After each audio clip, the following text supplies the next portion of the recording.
പത്തനംതിട്ടയിൽ കൂട്ടബലാത്സംഗത്തിനിരയായ അതിജീവിതയുടെ രഹസ്യമൊഴി രേഖപ്പെടുത്തി.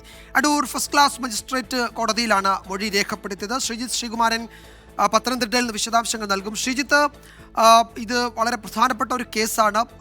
പ്രതികൾ അറസ്റ്റിലായിക്കൊണ്ടിരിക്കുന്നു. സമഗ്രമായ അന്വേഷണം ആവശ്യമുള്ള ഒരു കേസ് കൂടിയാണ്. ആ പശ്ചാത്തലത്തിലാണ് അതിജീവിതയുടെ രഹസ്യമൊഴി ഇപ്പോൾ ക്രിമിനൽ നടപടിച്ചട്ടം 164 അനുസരിച്ച് രേഖപ്പെടുത്തിയത്. എന്തൊക്കെയാണ് വിവരങ്ങൾ, ശ്രീജിത്ത്? തീർച്ചയായും വിജയകുമാർ, അത് തന്നെയാണ്. ഇന്ന് അല്പസമയം മുൻപാണ് രഹസ്യമൊഴി രേഖപ്പെടുത്തി കഴിഞ്ഞത്. പെൺകുട്ടി 59ഓളം പേരുകൾ പറഞ്ഞു എന്നാണ് ഏറ്റവും ഒടുവിൽ DIG അജിത ബീഗം അല്പസമയം മുൻപ് 24നോട് വ്യക്തമാക്കിയത്. അവർ ഒരു മാധ്യമത്തോട് പ്രതികരിക്കുന്നത് ഇതാദ്യമായിട്ടായിരുന്നു.